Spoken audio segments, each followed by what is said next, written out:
بہادر بونے۔ دینو ایک محنتی اور جفاکش کسان تھا۔ وہ اپنی بیوی کے ساتھ ہنسی خوشی زندگی گزار رہا تھا۔ ان کی زندگی میں سوائے اولاد کے کسی چیز کی کمی نہیں تھی۔ دینی کو اولاد کی بہت خواہش تھی۔ آخر بڑی دعاؤں کے بعد ان کی مراد پوری ہوئی اور اللہ نے انہیں ایک بیٹا دیا، مگر دونوں میاں بیوی اسے دیکھ کر حیران رہ گئے۔ یہ بچہ بہت ہی چھوٹا تھا، ایک چھوٹی سی گڑیا کے برابر۔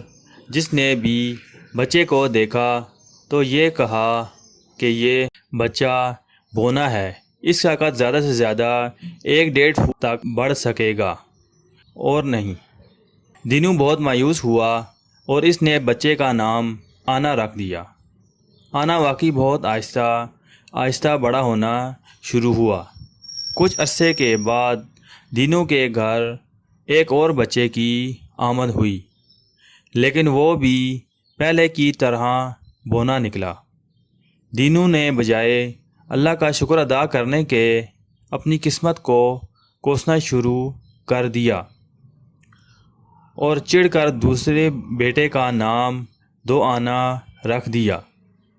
گاؤں میں اس کے دوستوں نے دینو کو بہت سمجھایا کہ اولاد اللہ کی دی ہوئی نعمت ہے، اس کا شکر ادا کرو، ناشکری نہ کرو۔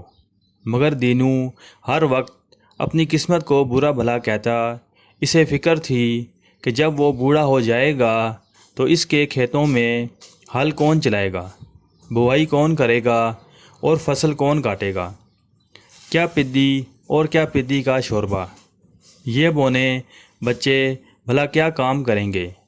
وہ اسی فکر میں تھا کہ اللہ نے اسے ایک اور بیٹا بھی نوازا جو دونوں کی طرح بونا تھا۔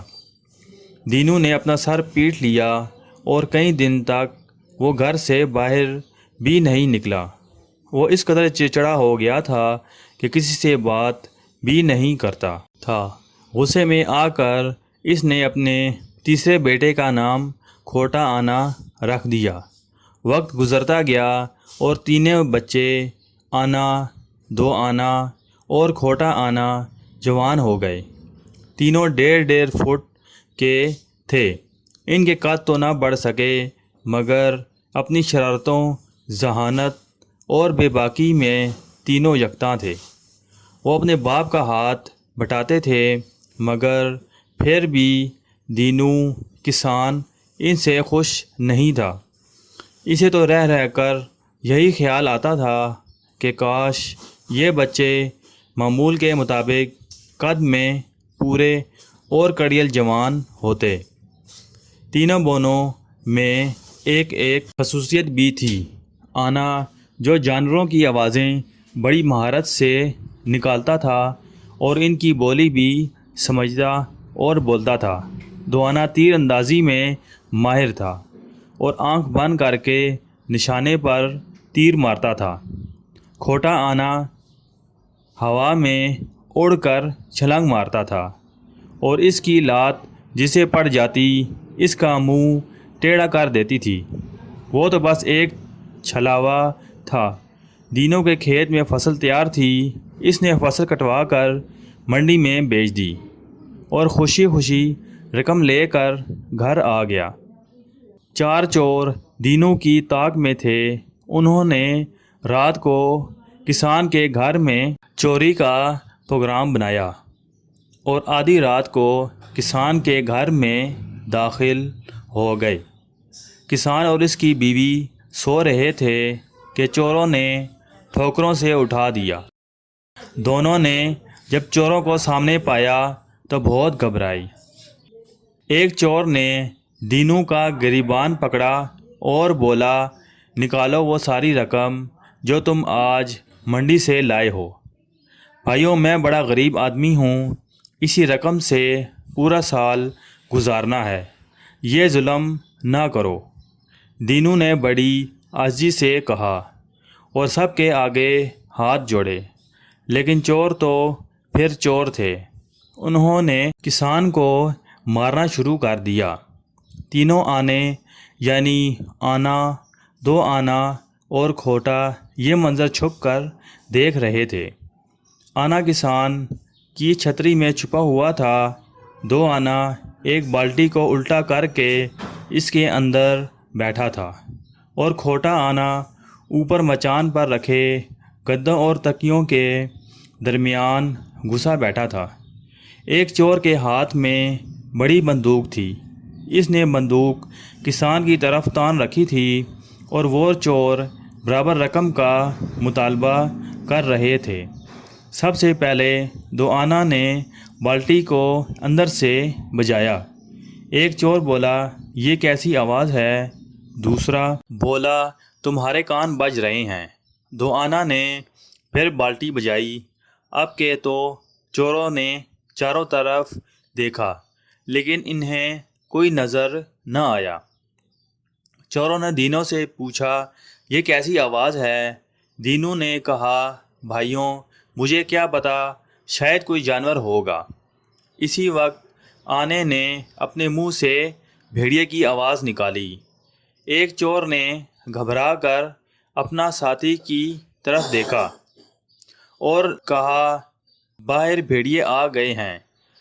دوسرے چور نے اسے غصے سے جھڑک دیا اور بولا، چپ بزدل، میں ڈرتا نہیں ہوں، تو مجھے ڈرا رہا ہے۔ کسان نے کہا، یہاں آدھی رات کو بہت خطرناک جانور آتے ہیں، آپ لوگ بھاگ جائیں۔ چوروں کا سردار بولا، واہ بیٹا، ہم سے چلاکی کر رہا ہے، نکال جلدی سے سارا مال اور زیور نقدی۔ یہ کہہ کر سردار دینوں کو ایک تھپڑ رسید کیا۔ یہ دیکھ کر آنے نے شیر کی بڑی گرجدار آواز نکالی، جسے سنتے ہی چوروں کے ہاتھ پاؤں پھول گئے۔ وہ گھبرا کر ایک دوسرے کی طرف دیکھنے لگے۔ اسی لمحے کھوٹا آنا جو مچان پر بیٹھا تھا چست لگا کر بندوق والے چور پر کودا اور ایک زوردار لات اس کے منہ پر رسید کی۔ چور کے ہاتھ سے بندوق چھوٹ گئی اور وہ اپنا جبڑا پکڑ کر دوہرا ہو گیا۔ کسان نے جھپٹ کر بندوق اٹھا لی اور چاروں پر تان لی۔ کھوٹا آنا ایک بار پھر اڑتا ہوا آیا اور اپنی دونوں لاتیں اس نے چوروں کے سردار کے منہ پر جما دیں۔ وہ لڑکھڑاتا ہوا ایک کونے میں جا گرا۔ ایک چور نے آواز لگائی، بھاگو، اور وہ سب بھاگ نکلے۔ کسان نے اطمینان کا سانس لیا اور زندگی میں پہلی بار اپنے بچوں کی طرف مسکرا کر دیکھا۔ کھوٹا آنا نے اپنے باپ کی طرف دیکھا اور کہا، ابا جی، ہم ریزگاری ہی صحیح لیکن بڑے کام کی ریزگاری ہیں۔ کسان بولا، بچوں اب سو جاؤ، لیکن تمہارے لیے ایک خبر ہے، وہ صبح سناؤں گا۔ تینوں آنے ضد کرنے لگے، نہیں نہیں، وہ کیا خبر ہے، ابھی سنائیں۔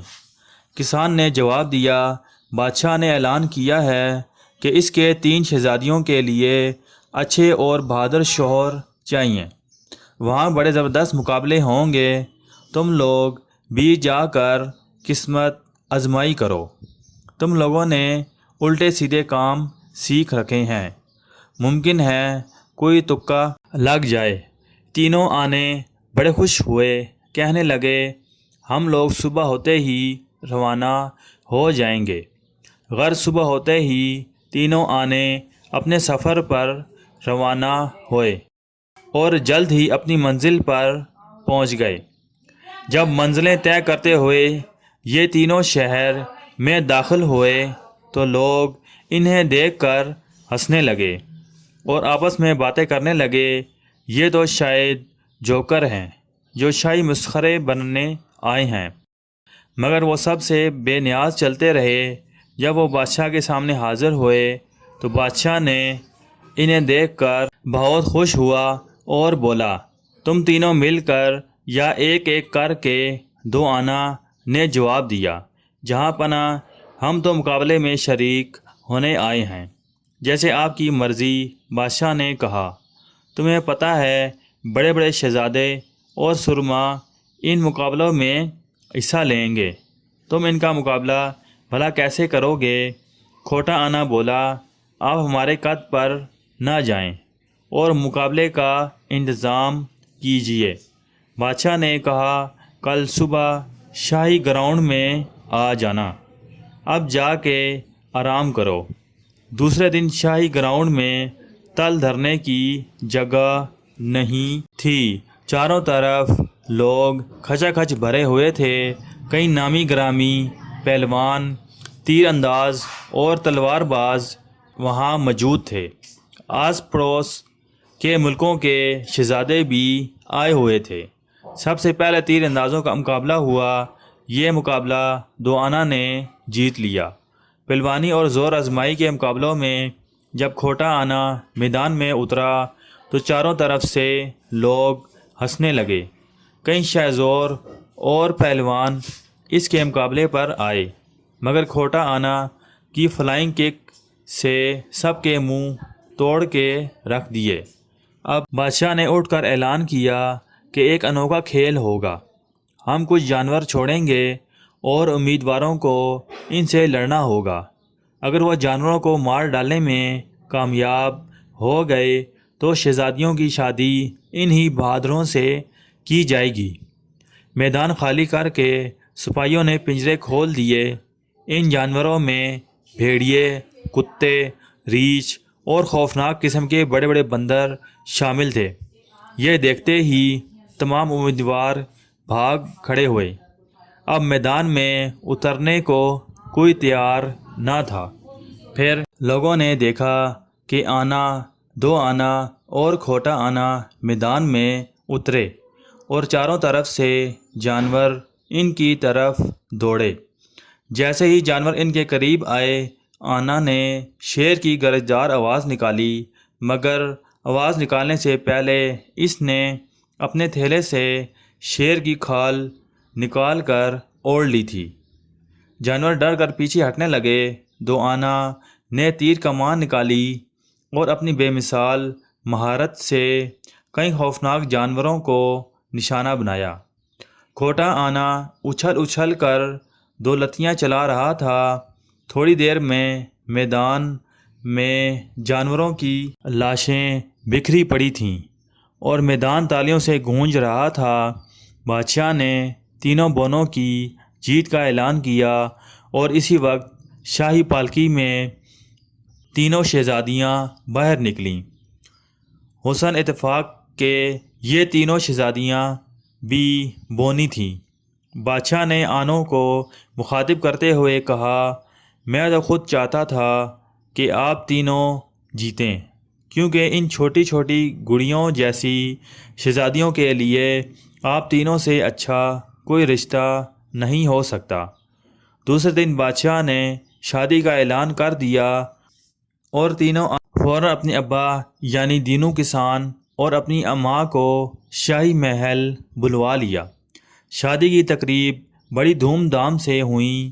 شہنائیوں کی گونج میں اور خوشی اور مسرت کے شادانیوں میں دینو نے اللہ تعالیٰ سے معافی مانگی اور دل سے تسلیم کیا کہ اللہ تعالیٰ کی دی ہوئی ہر چیز پر شکر ادا کرنا چاہیے اور کبھی ناشکری نہیں کرنی چاہیے، کیونکہ اللہ کے ہر کام میں کوئی نہ کوئی مصلحت ضرور ہوتی ہے۔